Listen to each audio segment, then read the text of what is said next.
this is the another question of the factors and divisors, and this question is different from the other question that you have discussed earlier. Okay, यहाँ पर बोल रहा है n जो ये number दिया हुआ है 2 का पावर 3, 5 का पावर 2 and 7 का पावर 4, पूछ रहा how many factor of n, मतलब n का कितना ऐसा फैक्टर है जो 2 से कटना चाहिए बट नॉट डिवाइडेड बाई 14 से।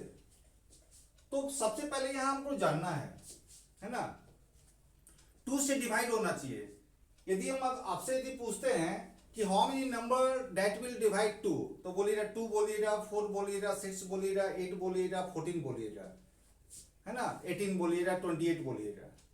मतलब हर नंबर में यदि ब्रेक कीजिएगा, यदि 6 को भी ब्रेक करते तो 2 into 3 आएगा, मतलब 2 से वही नंबर कटेगा जिसमें किसी नंबर को ब्रेक करेंगे तो 2 आना चाहिए, इनटू में आना चाहिए।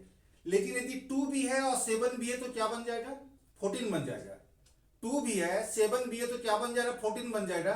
इसका मतलब वो नंबर 2 से भी कटेगा, 14 से भी कटेगा। इसका मतलब 7 नहीं आना चाहिए। जैसे 6 में ये 6 जो है 2 से कटता है और 14 से नहीं कटता, क्यों? तो 6 2 से इसलिए कटता है क्योंकि 6 को यदि ब्रेक करेंगे, 6 को यदि हम 6 को ब्रेक करते हैं तो 6 को लिखते हैं 2 into 3 लिखते हैं, तो इसमें तो 7 नहीं आया। लेकिन यदि हम 14 लिखते हैं 14, इसका मतलब इसमें 2 भी आ रहा है और 7 भी आ रहा है। इसका मतलब 2 से कटने के लिए 2 होना चाहिए लेकिन 7 नहीं होना चाहिए, है ना।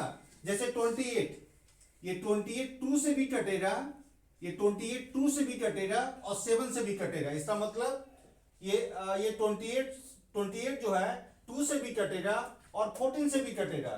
क्वेश्चन में पूछ रहा है कि बाय 2 बट नॉट बाय 14। इसका मतलब 2 होना चाहिए, साथ में 7 नहीं होना चाहिए। इसका मतलब 2 होना चाहिए और 7 के अलावा यहाँ पर कोई भी प्राइम नंबर हो सकता है। लेकिन हम लोग कोई भी प्राइम नंबर नहीं लेंगे क्योंकि ये नंबर किस प्राइम नंबर से बना हुआ है, 2 से बना हुआ है, 5 से बना हुआ है और 7 से बना हुआ है।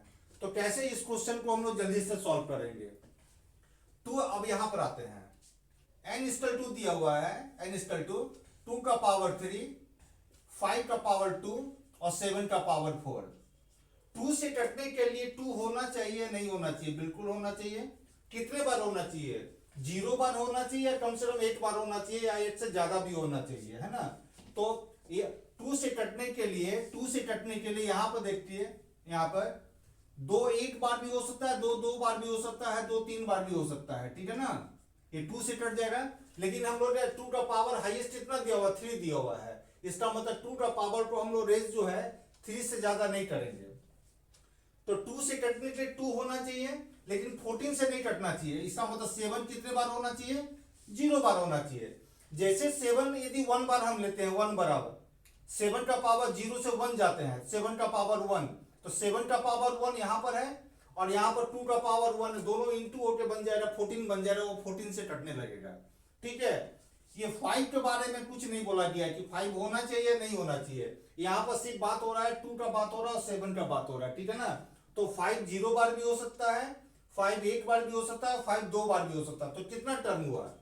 तो यहां पर 1 से जाना है 3 पर, कितना टर्म हुआ? 3 टर्म्स हुआ। 0 से 2 जाना है, कितना टर्म हुआ? 3 टर्म हो गया। 7 जो है 7 का पावर 0 से 7 का पावर 1 नहीं जाना, क्यों?